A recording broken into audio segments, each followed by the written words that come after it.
السلام علیکم ورحمۃ اللہ وبرکاتہ۔ محترم دوستو، آج ہم بات کریں گے ایک ایسے یوٹیوبر کے بارے میں جو اپنے علمی ویڈیوز، مذہبی رہنمائی اور امن و اتحاد کے پیغام کی وجہ سے لاکھوں دلوں میں جگہ بنا چکے ہیں۔ ہم بات کر رہے ہیں مولانا عبدالرشید مفتاحی کی، جن کے یوٹیوب چینل پر 20 لاکھ کے قریب سبسکرائبرز اور انسٹاگرام پر 6 لاکھ سے زیادہ فالوورز ہے۔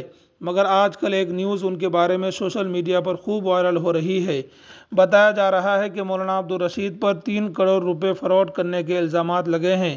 آپ کو بتا دیں کہ بیتے کچھ مہینے سے عبدالرشید مفتاحی صاحب نے اپنے یوٹیوب چینل پر اور انسٹاگرام پر کوئی نئی ویڈیو اپلوڈ نہیں کی، جس کے بعد ان کے چاہنے والوں میں بے چینی بڑھنے لگی اور اس کی وجہ معلوم کی گئی تو سوشل میڈیا کے ذریعے ایک حیران کر دینے والی خبر ان کے بارے میں معلوم ہوئی۔ پتہ چلا کہ ان پر 3 کروڑ روپے فراڈ کرنے کا الزام ہے۔ آپ کو بتا دیں کہ اس معاملے میں فی الحال کسی بھی طرح کا بیان عبدالرشید مفتاحی صاحب کی طرف سے سامنے نہیں آیا ہے۔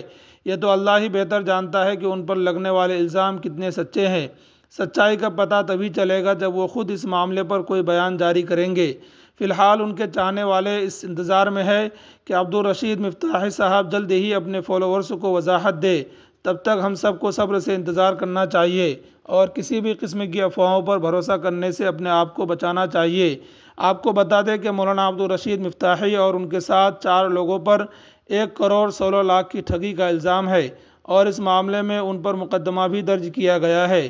مولانا عبدالرشید مفتاحی اور ان کے بھائی سمیت سب پر یہ الزام ہے کہ 7 موٹرز نامی گاڑی کی خرید و فروخت کے لیے کاروبار میں رقم لگانے پر ہر مہینے 2 سے 3% ریٹرن دینے کا جھانسا دے کر اتنے روپے ٹھگی کرنے کے الزامات لگائے گئے ہیں۔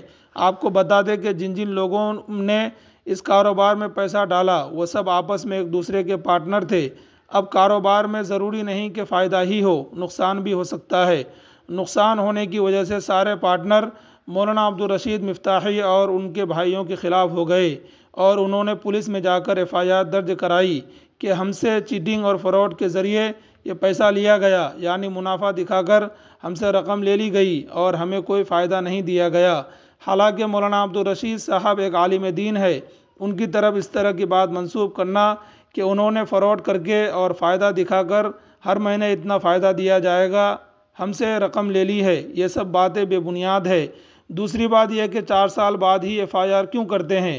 4 سال خاموش کیوں بیٹھے تھے؟ جس کے ساتھ فراڈ ہو جائے تو وہ فوراً پولیس میں جا کر شکایت کرے گا، نہ کہ 4 سال بعد، اور نہ ہی لمبے عرصے کے بعد پولیس یا عدالت کا دروازہ کھٹکھٹائے گا۔ ایک بات غور کرنے والی یہ بھی ہے کہ جن لوگوں نے پیسہ لگایا تھا وہ سب مولانا عبدالرشید مفتاحی اور ان کے گھر والوں کے پہچان کے تھے، اسی شہر اور اسی علاقے کے تھے۔ اگر یہ لوگ واقعی میں فراڈ تھے تو اتنی بڑی رقم دے کر ان لوگوں نے ان پر بھروسہ کیسے کر لیا؟ پہلی نظر میں ظاہر ہو رہا ہے کہ یہ فراڈ یا چیٹنگ کا کیس نہیں ہے بلکہ کاروبارک مسئلہ ہے۔